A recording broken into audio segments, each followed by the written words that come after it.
Apache warrior Red Hawk spent 8 years without a woman until she appeared at the river. Red Hawk was known among his people as a man of few words and deep strength.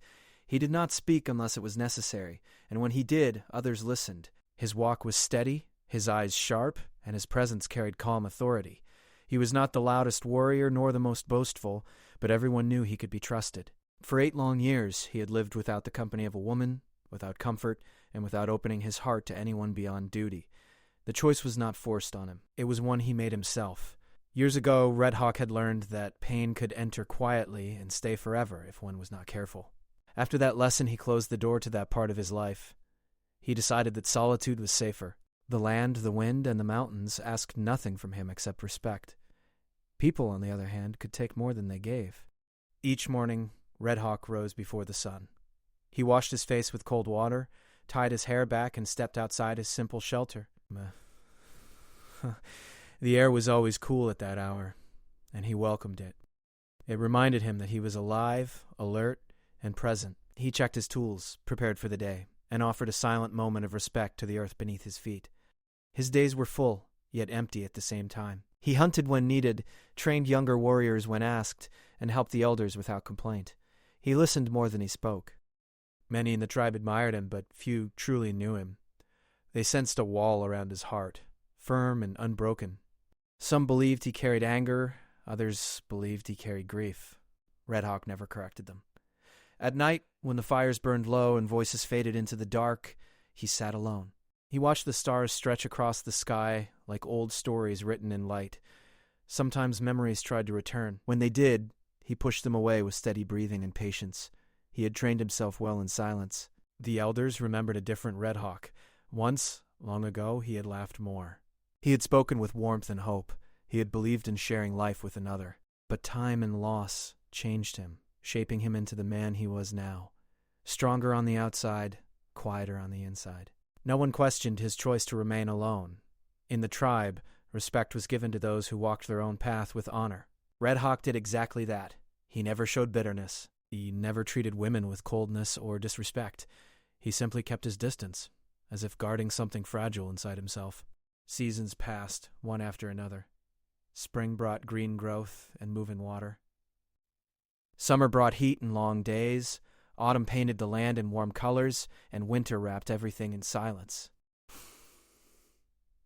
Through all of it, Red Hawk remained unchanged. He moved with the rhythm of the land, steady and controlled. The river became his place of peace.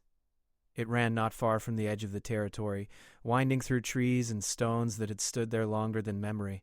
Red Hawk visited it often, sometimes to wash, sometimes to think, and sometimes to feel nothing at all. The sound of water helped quiet his thoughts. It reminded him that everything moved forward, whether one wanted it to or not. When he stood by the river, he felt closer to balance. He never expected anything to change. One evening, as the sun dipped low and painted the sky in soft colors, Red Hawk sat near the water's edge. He watched the current move around stones, smooth and patient. The world felt still. For a moment his mind was empty, free from memory and weight. That was how he preferred it. He believed that life was simpler without attachment. Without hope, there could be no disappointment. Without closeness, there could be no loss. It was a rule he lived by, and for 8 years it had protected him. Yet even then, somewhere deep inside, a quiet part of him listened to the river and wondered, not with words, but with feeling. He wondered if a man could truly live without sharing his path. He wondered if strength only meant endurance, or if it meant something more. These thoughts came softly and left quickly. He never allowed them to stay long. Red Hawk believed he had chosen his future. The tribe continued to grow and change around him. Children were born, young warriors found partners.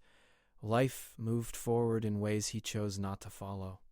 When others celebrated, he smiled politely and stepped back. When others grieved, he stood nearby, offering support without stepping too close. He was always there, yet always apart. At times, elders looked at him with knowing eyes. They did not question him, but they watched. They understood that some paths were taken out of strength and some out of fear. Only the one walking could tell the difference. Red Hawk told himself he was at peace. But peace, he learned, could be very quiet. So quiet that it sometimes felt like emptiness. Still, he stayed on his chosen road. He believed the past was finished. He believed the river would always be the same, He believed his heart had settled into stillness. He did not know that the land had its own plans.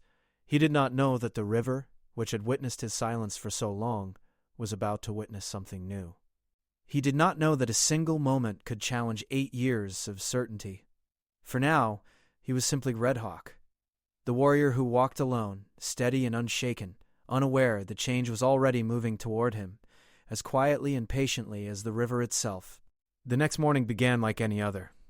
Red Hawk woke before the sun, just as he always did. The sky was still dark, and the world felt calm and untouched. He prepared himself in silence and stepped outside, breathing in the cool air. Nothing felt different, yet something rested quietly in his chest, like a thought that had not fully formed. He told himself it was nothing.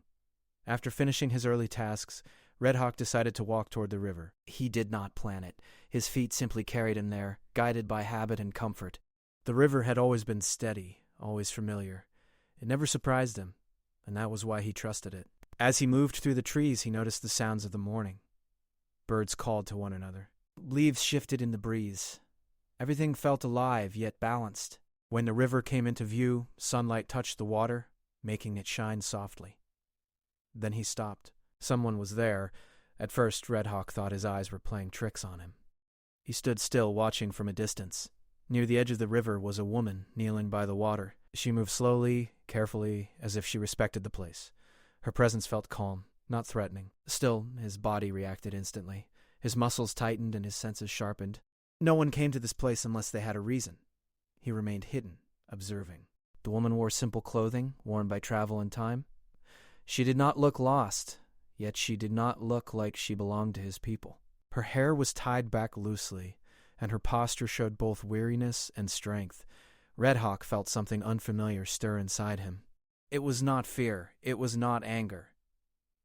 It was awareness. He told himself to leave. The river was wide, and he could return another time, yet his feet did not move. He watched as the woman dipped her hands into the water, letting it run through her fingers. She closed her eyes as if the river offered her something she needed. That moment felt private. Red Hawk looked away, respecting her space. He waited, listening. The river continued its steady song, unchanged by either of them. When he looked again, the woman had noticed him. Their eyes met across the distance. For a brief second, neither moved. The air felt heavy, not with danger, but with surprise. Red Hawk straightened, making no effort to hide now. He stepped into view slowly, showing he meant no harm. The woman stood up, calm but alert. They did not speak at first. Red Hawk nodded once, a simple gesture of acknowledgement. The woman returned it, her expression cautious but respectful. Without another word, she gathered her things and stepped away from the river, moving along the bank until she disappeared between the trees. Just like that, she was gone. Red Hawk remained where he was, staring at the place she had been. The river flowed as it always had, but the moment felt carved into time. He told himself it meant nothing. Strangers passed through lands all the time, yet his thoughts did not settle. That day, his focus slipped more than usual. He completed his duties, but his mind returned again and again to the quiet figure by the river. He wondered where she had come from and where she was going. He wondered why her presence felt so strong when they had exchanged no words. He did not like questions without answers. Days passed. Red Hawk avoided the river at first, choosing different paths. He told himself it was wise. But each evening his steps slowed near the familiar trail, as if pulled by something unseen. Finally, on the 4th day, he returned. The river greeted him with the same steady sound. She was there again. This time, Red Hawk did not hide. He approached openly, stopping at a respectful distance. The woman looked up, recognition passing through her eyes. She did not seem surprised to see him. "You come here often," she said softly. Her voice was calm, not demanding. "Yes," Red Hawk replied after a pause. His voice felt rough, unused to casual conversation. "The river is peaceful." "It is."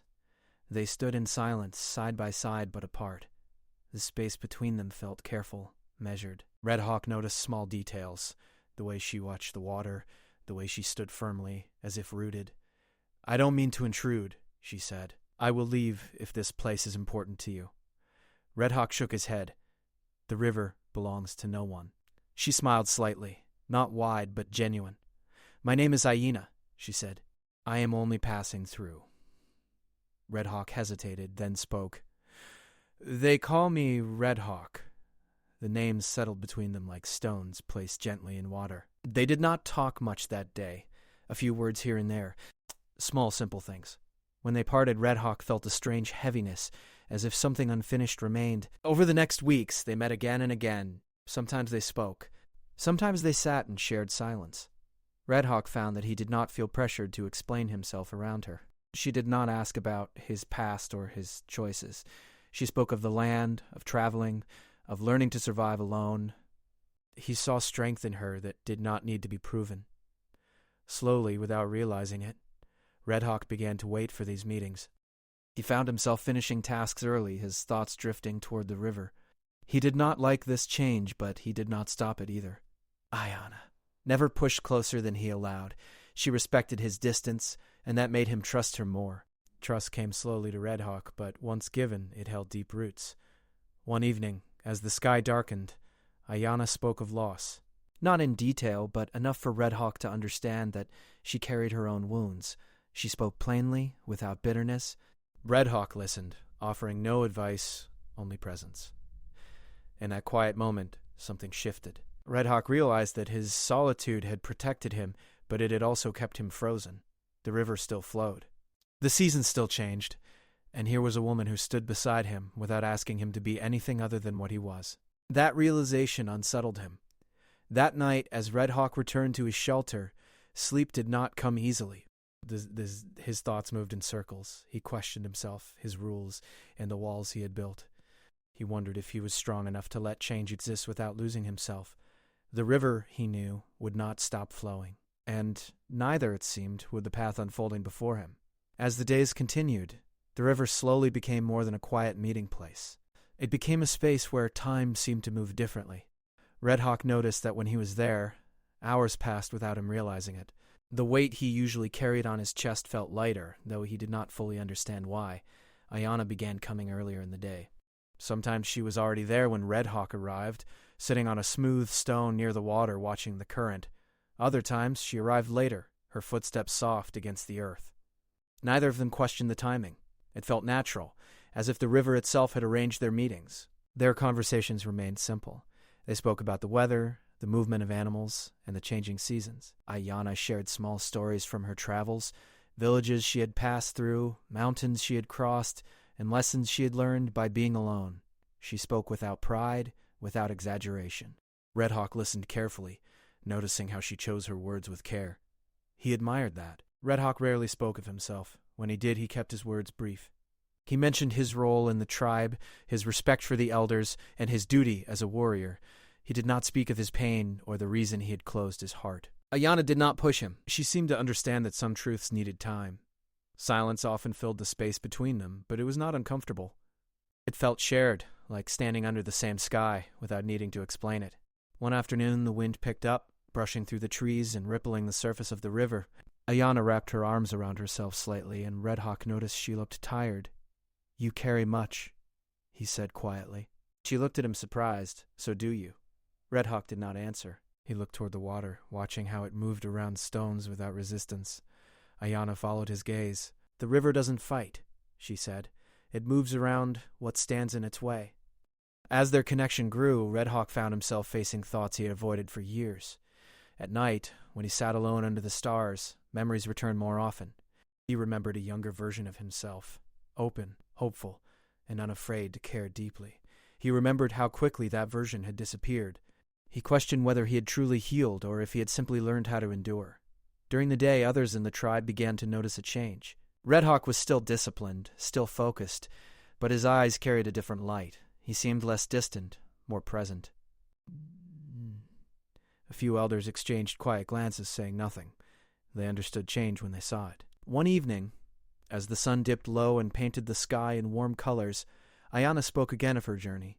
She explained that she had not always lived a wandering life. Once she had belonged somewhere, just as Red Hawk did now.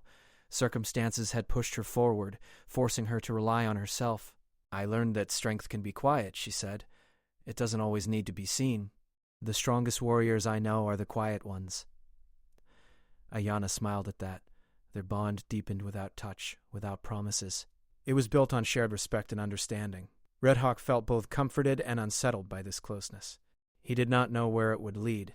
and that uncertainty frightened him more than loneliness ever had. One day, as they sat by the river, voices approached from a distance. Members of the tribe were nearby, gathering plants. Red Hawk stiffened slightly. He had not thought about how others might see his time here. Ayano noticed his reaction. "Is this a problem?" she asked gently. "No," he said after a pause. "But questions will come."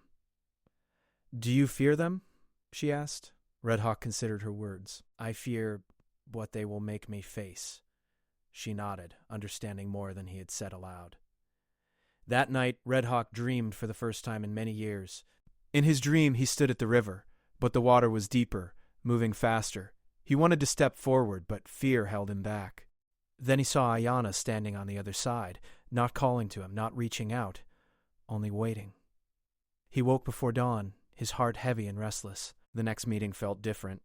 Ayana seemed quieter, more thoughtful. Red Hawk sensed something beneath the surface, something unspoken. They sat together longer than usual, watching the river until the sky darkened. "Are, there are things I haven't told you," Ayana said finally. Red Hawk did not interrupt. "I didn't come here by accident," she continued. "I came because I needed answers, and I won't be able to stay forever." Her words struck him harder than he expected. He kept his voice steady. "Why?" "Because standing still is not my path, and because the past doesn't let us hide forever." Red Hawk felt the truth of that settle into him. In that moment he realized how much he had begun to value her presence. The thought of the river without her felt empty, unfamiliar. Yet he also knew that holding on too tightly could break what they had built. "I understand," he said quietly, but inside he was unsure. Red Hawk felt caught between the life he had carefully constructed and the possibility now standing before him. He felt loyalty to his people, to his role, and to the promises he had made to himself. At the same time, he felt the pull of connection, of shared understanding, and of something he had denied for too long. He began to see that solitude had kept him safe, but it had also kept him from growing. The river continued to flow, unchanged by his struggle. As the season shifted, the air grew cooler. Ayana's time grew shorter. Red Hawk sensed that a turning point was near, though he did not yet know what form it would take. One evening, as they parted, Ayana looked at him and said, "Whatever you choose, choose it fully." Those words echoed in his mind long after she disappeared into the trees. Red Hawk stood by the river alone that night, listening to the water. He knew that soon he would have to confront the past he had buried and decide whether he was ready to move forward. The path ahead was no longer clear. But for the first time in 8 years, Red Hawk felt something stir within him. Not fear, not pain, but the quiet beginning of change. The days after Ayana's words felt heavier than the ones before. Red Hawk carried them with him everywhere like a quiet weight resting on his chest. "Choose it fully." The sentence followed him through his duties, through the trees, and even into his sleep. He had always believed his choices were clear and firm, yet now he realized how carefully he had avoided choosing at all. He continued his responsibilities as usual, but his thoughts wandered. While training the younger warriors, he noticed how easily they laughed, how openly they spoke of the future. He remembered being like that once. He wondered when exactly that version of himself had faded into silence. The elders noticed his distraction. One afternoon, as Red Hawk returned from hunting, one of the older men called him to sit nearby. The elder did not accuse or question. He simply spoke of balance, of how the strongest trees bend with the wind rather than resist it. Red Hawk listened quietly, sensing the deeper meaning behind the words. That night, Red Hawk walked to the river alone. The water moved steadily, reflecting the moonlight. He stood at the edge, staring into the current, and memories finally pushed past the walls he had built. He remembered the loss that had shaped him, the pain that had convinced him solitude was the safest path. He remembered how he had promised himself never to feel that deeply again. At the time, it felt like strength. Now, it felt like fear wearing the shape of discipline. When Red Hawk next met Ayana, the space between them felt different. Not distant, but tense, as if both sensed the moment drawing closer. She looked thoughtful, her eyes filled with concern and honesty. "I didn't mean to trouble you," she said softly. "You spoke truth," Red Hawk replied. "Truth is not trouble." They walked slowly along the riverbank, the sound of water filling the spaces between their words. Ayana shared more of her past, how she had once trusted a place in a future that never came to be, how she learned to survive by moving forward instead of holding on. "I don't regret leaving," she said, but I do regret not facing what I felt at the time." He saw how closely their paths mirrored one another, even though they had walked them differently. As days passed, whispers began to reach him. Some in the tribe had noticed the woman by the river. Curiosity grew, then quiet concern. Red Hawk understood why. Outsiders were rare, and change often made people uneasy. One evening he was asked directly. An elder spoke with calm respect, reminding Red Hawk of his place, his role, and the responsibility he carried. There was no command, no threat, only concern for balance and unity. Red Hawk did not defend himself, he listened. Later that night he returned to the river, his thoughts unsettled. He wondered whether choosing connection meant turning away from duty. He wondered if there was a way to honor both. Ayanna arrived soon after. She could see the struggle written clearly on his face. "They're asking questions," she said quietly. "Yes," she nodded. "I expected that." They sat together, closer than before, the silence heavier than usual. Finally, Ayanna spoke again. "I don't want to be the reason you feel divided." "You are not the reason." You revealed what was already there. That honesty brought both relief and fear.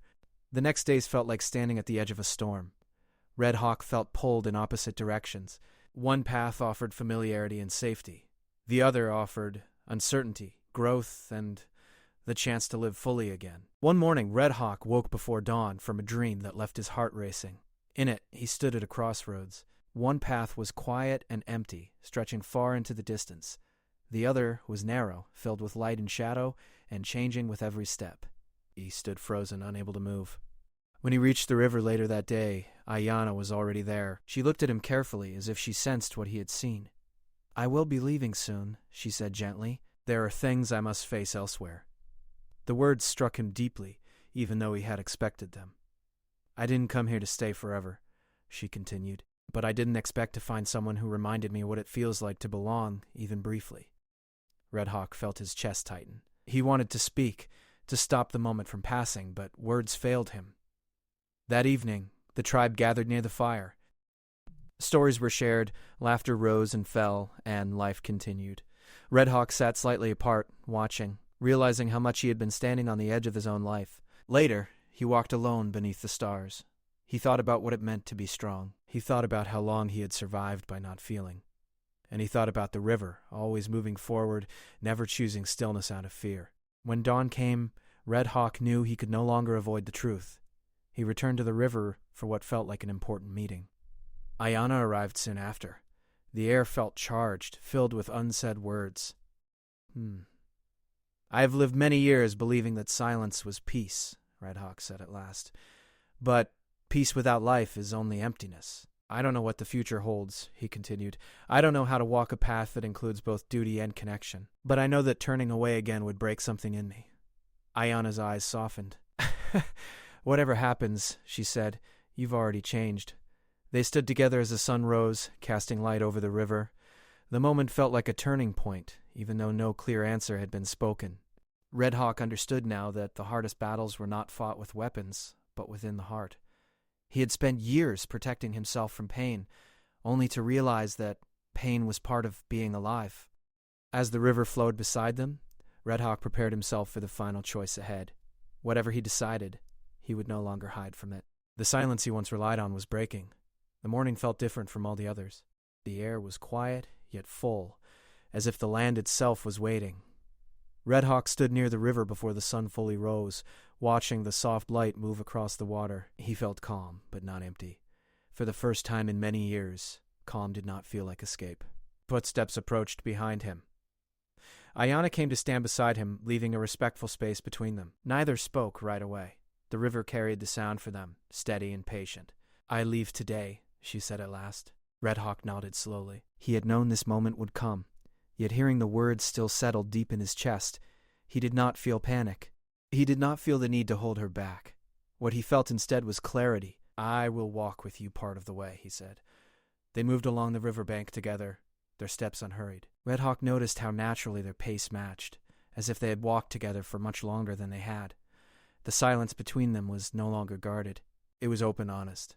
As they walked, Red Hawk spoke. "I spent many years believing that staying alone was strength," he said. "I thought if I closed myself off, Nothing could hurt me again. Ayana listened closely. But I see now that I was only surviving, he continued. I wasn't truly living. Survival teaches us many things, she said, but it's not meant to be the final lesson. They stopped where the river curved and the trees opened to the sky. Red Hawk took a slow breath. This was the place where he had once decided to shut his heart. It felt right that he now stood there choosing differently. I don't know where your path leads, he said, and I don't know exactly where mine will go from here, but I know I won't return to silence out of fear. Ayana smiled soft. That's all anyone can do. Choose honesty. Then Ayana reached into her small pack and removed a simple woven cord. She placed it carefully in Red Hawk's hand. For remembrance, she said. Not of me, but of who you allowed yourself to be. Red Hawk closed his fingers around it, feeling its texture, its warmth. You reminded me, he said quietly, that the heart can heal without forgetting. When they parted, there were no promises spoken, no dramatic farewell. Just respect, gratitude, and understanding. She turned and walked toward her path, never once looking back. Red Hawk watched until she disappeared into the distance. Then he stood alone. But this time he did not feel lonely. Red Hawk returned to the tribe later that day. His steps felt lighter, his shoulders less burdened. When others looked at him, they noticed the change immediately. He was the same man, yet different, more present, more open. That evening, Red Hawk spoke with the elders. He did not explain everything. He did not need to. He spoke honestly about balance, about growth, and about learning that strength does not disappear when shared. The elders listened carefully. Some nodded, others smiled quietly. They had been waiting for this. In the days that followed, Red Hawk continued his duties, but his life no longer felt closed. He spoke more. He listened deeply. He shared stories with the younger warriors, not just about skill, but about choice and responsibility. He still walked to the river. Sometimes he sat there alone. Sometimes others joined him. The place no longer belonged only to silence. It belonged to reflection, movement, and renewal. One evening, as the sun lowered itself into the horizon, Red Hawk stood at the river and watched the water flow. He thought of the man he had been 8 years ago, broken, guarded, convinced that shutting down was the only way forward. He honored that version of himself. That man had done what he could to survive. But the man standing there now understood something deeper. Life was not meant to be endured in isolation. It was meant to be faced fully, with courage, honesty, and openness to change. Red Hawk tied the woven cord around his wrist, not as a reminder of loss, but as a symbol of growth. The river continued to move, just as it always had, but now he moved with it instead of standing apart. As night settled over the land and stars filled the sky, Red Hawk felt grounded and whole. He did not know what the future would bring, whether love would return to his life, or what paths would open next. But he was ready. For the first time in 8 years, Red Hawk was no longer defined by what he avoided. He was defined by what he chose. And that choice, to live fully, to remain open, and to walk forward without fear, became the true beginning of his story.